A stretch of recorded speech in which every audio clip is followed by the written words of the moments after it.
But when you're doing a pre-tape, the crowd isn't involved, and they're not influencing what you're saying in your delivery and how you want to deliver it. Something that happens with Bobby sometimes, because he is so soft-spoken in real life. Sometimes when he responds to something, because of the crowd, you can't hear him that well.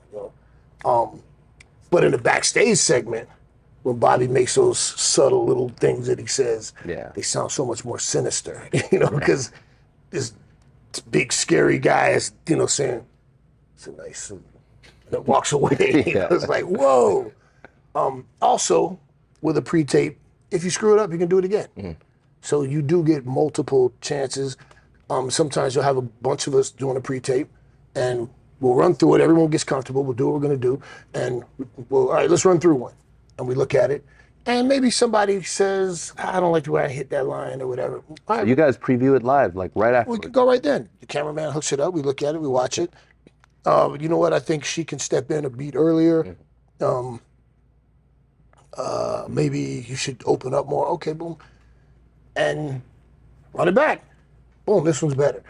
Is that one a buy? Yeah, that one's good.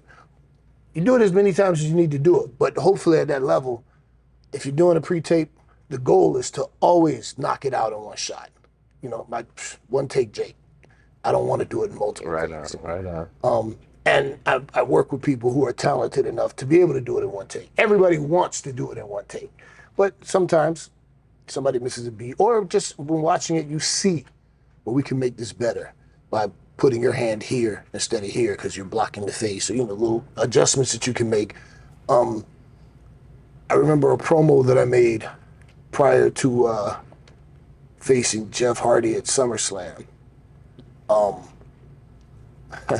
Shout out to my man, Freddie Prinze Jr., because here's an interesting little side story.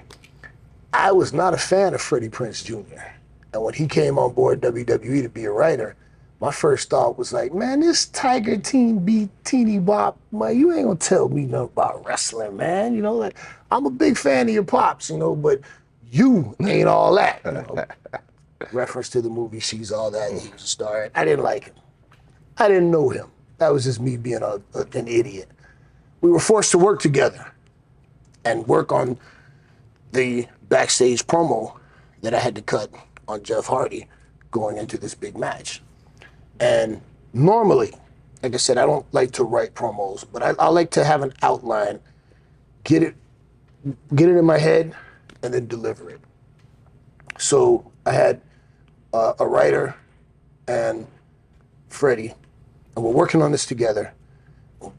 I'm, kind of spitting it out, crafting it, and then we needed that go home line, that button hook and bring it home. And I'm sitting there, and Freddie's pacing back and forth, and he's just, I hear him mumbling stuff, and then he comes back, and here's the crazy part, right?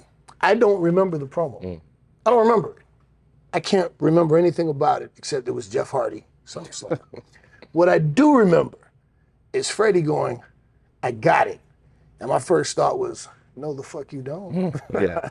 Like, all right. No, you don't have it. All right, Freddie. Yeah. All right, Scooby-Doo. Fred. So he gave me the line. And the writer I was working with, he looked up at me. And I just looked down. Yeah. Because I was like, wait a minute. Damn. This motherfucker. That's the one. Damn. God, I know what you did last time. But that was the line. And I said, you know what? That's it. Took that in. We went in the back. And I remember it was a one take. But at this point, I had gone over it so many times. And Fred gave that button hook line. And I remember afterwards, because we recorded it in the back and then aired it live to the house.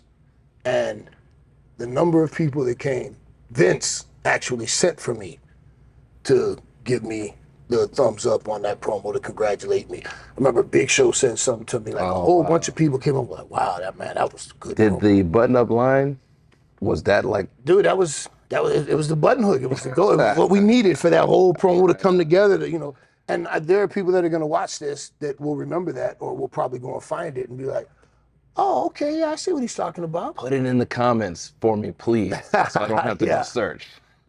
Yeah, please do that. But